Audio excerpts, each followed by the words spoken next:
Kalispera. Good evening, everyone. It's a great honor to be here with you today.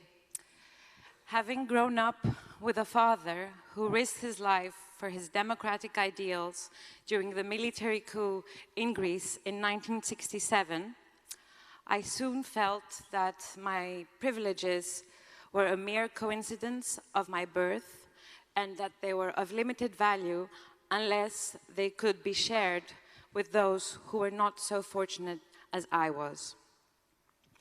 At the outbreak of the refugee crisis in 2014, I joined a grassroots group as a volunteer on the island of Lesbos. I will never forget the piercing cold wind through my bones the day I had to run and carry a Syrian baby girl out of a deflated rubber boat that had just arrived on shore. She was crying, and I had to run and change her into warm clothes in the so-called kids' tent. I remember she was trembling, and her nails were painted red with a marker. As I was trying to take off her shiny pink coat and her girly clothes, I realized she was a boy. It proved to be a common practice at the time to dress up Syrian boys as girls to escape militarization, and Afghan girls as boys to escape the Taliban. After witnessing so many children having to sacrifice who they are for basic safety, every cell in my body pushed me to do everything in my power to mobilize support for them.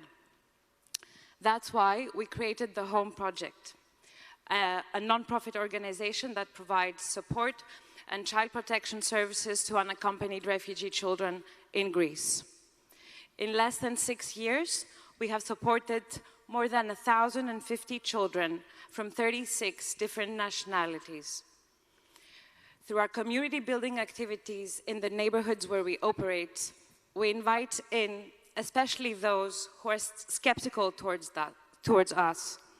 That's how we try to address racism and xenophobia. We have had the honor and the privilege to partner with the Stavros Niarchos Foundation under the vision and inspiring leadership of Andreas Dracopoulos, and with the Obama Foundation in our attempts to provide to these children equal access to opportunity so that they can become active citizens and be able to create a future for themselves. We all need to work together to break the cycle of the political and institutional violence of war, persecution, dehumanizing policies, pushbacks, and the lack of an integration policy on an EU and national level. The creation of inclusive and healing environments where tolerance, diversity, equality are celebrated are not only the values of our work at the Home Project, but have also been the pillars of my experience with the Obama Foundation Leaders Europe program. At the Home Project, we have faced our share of challenges, risks, and threats, and I'm constantly amazed by how my cohorts and the Obama Foundation team has always responded to our all kinds of crises and our requests for support, not only with emotional support, but with practical support and resources. I feel we are not alone. There's a global community of support that has our back. And President Obama, through his brave leadership, not only supports those who, as Dr. King described, bend the moral arc towards justice, but most importantly, the causes and the people they serve, like the children we work with. Just last week, we witnessed one of the largest tragedies in the Mediterranean, making a quote that President Obama used on this very stage extremely relevant. We all live under the same sun.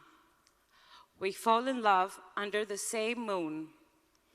We are all human. We need to help these people. Please join me in welcoming to the stage Andreas Dracopoulos, co-president of the Stavros Niarchos Foundation and President Barack Obama.